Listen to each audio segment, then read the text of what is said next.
നമസ്കാരം. ശബരിമലയുമായി ബന്ധപ്പെട്ട സ്വർണ്ണ കവർച്ചാ കേസിൽ നടൻ ജയറാമിൽ നിന്ന് മൊഴിയെടുക്കാൻ ഇ.ഡി. നോട്ടീസ് അയച്ചു. അടുത്ത ചൊവ്വാഴ്ച ഇ.ഡിക്ക് മുമ്പിൽ ഹാജരാകണമെന്ന് ആവശ്യപ്പെട്ടാണ് നോട്ടീസ് നൽകിയിരിക്കുന്നത്.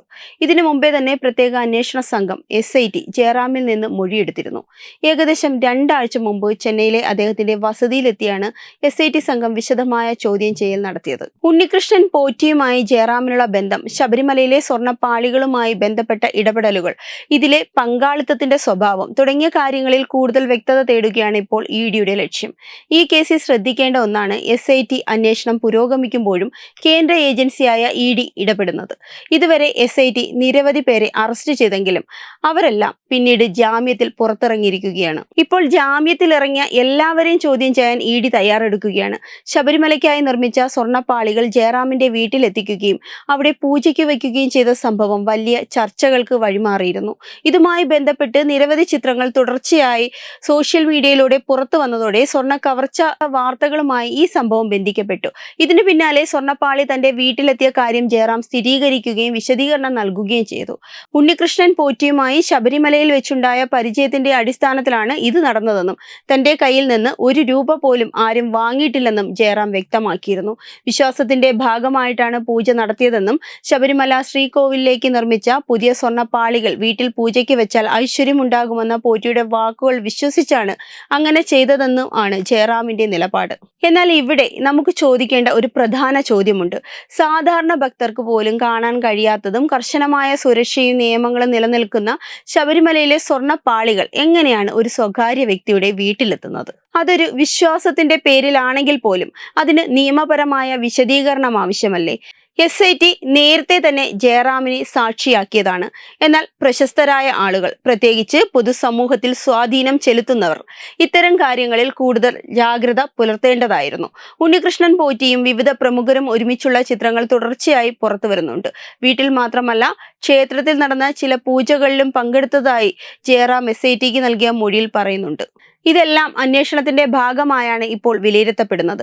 ഇ.ഡി ഇതിൽ നിന്ന് കണ്ടെത്താൻ ശ്രമിക്കുന്നത് സ്വർണ്ണ കവർച്ചയ്ക്ക് പിന്നിൽ പ്രവർത്തിച്ച സാമ്പത്തിക ശൃംഖലയും അതുമായി ബന്ധപ്പെട്ട സ്വാധീന വലയവുമാണ്. അതുകൊണ്ട് തന്നെ ജയറാമിൽ നിന്ന് നിർണായക വിവരങ്ങൾ ലഭിക്കുമെന്ന പ്രതീക്ഷയിലാണ് ഇ.ഡി. ചില രാഷ്ട്രീയ ഇടപെടലുകളെ കുറിച്ചുള്ള ചോദ്യങ്ങൾ ഇപ്പോഴും ഉത്തരം കിട്ടാതെ നിൽക്കുകയാണ്. സ്വർണ്ണപ്പാളി കേസുമായി ബന്ധപ്പെട്ട ചില പേരുകൾ, കടകംപള്ളി സുരേന്ദ്രൻ, പ്രശാന്ത് തുടങ്ങിയ രാഷ്ട്രീയ നേതാക്കൾ എന്നിവരുടെ പേരുകൾ പൊതുചർച്ചയിൽ ഉയരുന്നുണ്ട് എങ്കിലും അവിടേക്ക് അന്വേഷണം നീളാത്തത് സംശയങ്ങൾക്ക് ഇടയാക്കുകയാണ്. നിയമം എല്ലാവർക്കും ഒരുപോലെയാണെങ്കിൽ അന്വേഷണം ഏതൊരു പേരിനെയും ഒഴിവാക്കരുത്. കുറ്റപത്രം സമർപ്പിക്കാൻ വൈകുന്നത് പ്രതികൾക്ക് രക്ഷപ്പെടാനുള്ള അവസരമൊരുക്കുമോ എന്ന ആശങ്കയും ഇതോടൊപ്പം ഉയരുന്നുണ്ട്.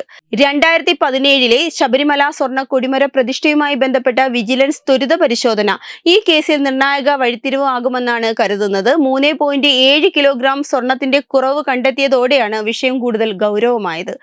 സന്നിധാനത്തെ സ്വർണ്ണപ്പാളികൾ ശാസ്ത്രീയ പരിശോധനയ്ക്കായി ബാബ അറ്റോമിക് റിസർച്ച് സെന്ററിലേക്ക് അയക്കാൻ ഹൈക്കോടതി ഉത്തരവിട്ടതും കേസിന് പുതിയ ദിശ നൽകി.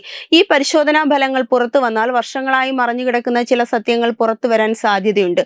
വരും ദിവസങ്ങളിൽ കൂടുതൽ അറസ്റ്റുകൾ ഉണ്ടാകുമെന്നാണ് പ്രതീക്ഷ. ശബരിമലയിൽ നടന്ന സ്വർണ്ണ കവർച്ചയുമായി ബന്ധപ്പെട്ട് 3 ഉദ്യോഗസ്ഥർ കൂടി പ്രതികളാകുമെന്നാണ് സൂചന. പ്രത്യേക അന്വേഷണ സംഘം കോടതിയിൽ സമർപ്പിച്ച റിപ്പോർട്ടിന്റെ അടിസ്ഥാനത്തിലാണ് ഈ നീക്കങ്ങൾ.